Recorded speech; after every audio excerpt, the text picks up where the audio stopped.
selalu dimanapun kita berada ya.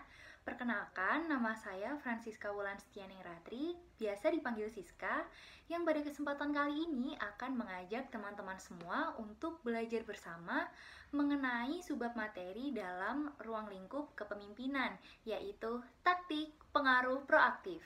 Oke, langsung saja kita menuju pada pembahasannya. Taktik pengaruh proaktif dapat digunakan dalam suatu organisasi untuk memberikan pengaruh bagi bawahan, bagi rekan kerja maupun bagi atasan. Dengan catatan hal ini dilakukan secara sengaja atau memang untuk suatu tujuan tertentu. Dalam penerapannya, taktik pengaruh proaktif ini harus memperhatikan kondisi dan situasi dari lingkungan tersebut, seperti bagaimana sumber dayanya, lalu tujuan apa yang ingin dicapai nantinya, dan juga pertimbangan-pertimbangan lainnya. Taktik pengaruh proaktif ini terbagi menjadi 11 jenis, yaitu yang pertama ada rational persuasion atau persuasi rasional. Merupakan taktik yang sebagian besar dapat digunakan untuk mempengaruhi dan menargetkan individu. Dalam penerapannya, taktik ini melibatkan penjelasan argumen yang logis dan juga bukti faktual untuk menjelaskan mengapa permintaan atau proposal tadi dapat menguntungkan organisasi atau dapat mencapai sebuah tujuan utamanya. Yang kedua yaitu ada uprising. Taktik ini melibatkan penjelasan mengenai bagaimana permintaan atau proposal cenderung menguntungkan target sebagai seorang individu. Lalu beberapa manfaatnya seperti terkait dengan kemajuan karir, lalu juga ada kepuasan kerja, dan juga kompensasi bagi karyawan. Yang ketiga ada inspirational appeals.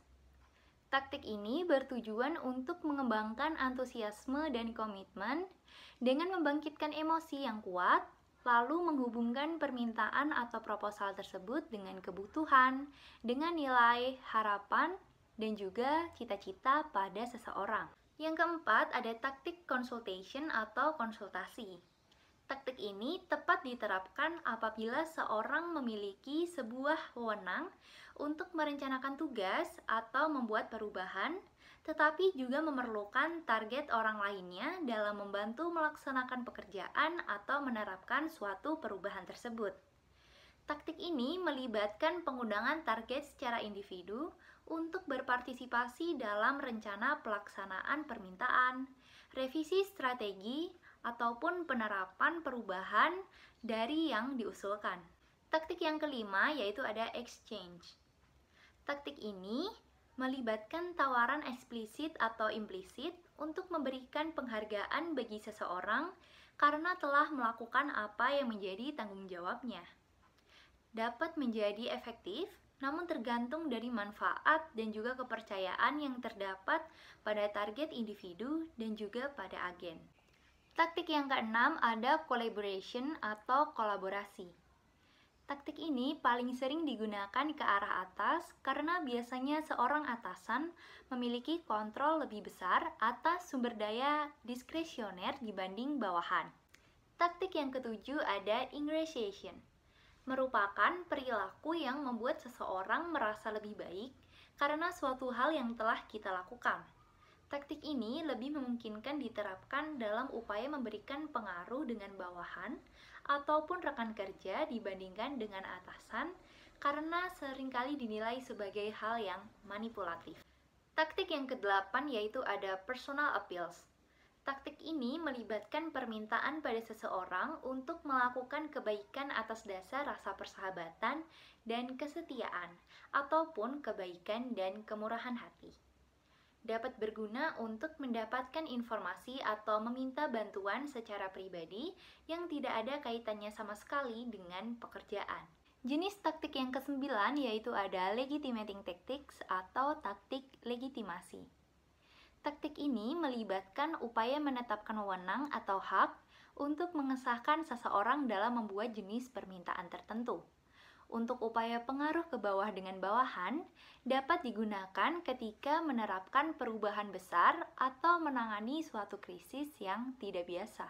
Jenis taktik yang ke-10 yaitu ada pressure atau tekanan. Taktik ini dapat berupa pemberian ancaman, Peringatan dan perilaku tegas seperti permintaan berulang atau memaksa untuk melihat apakah orang tersebut telah memenuhi suatu permintaan atau belum.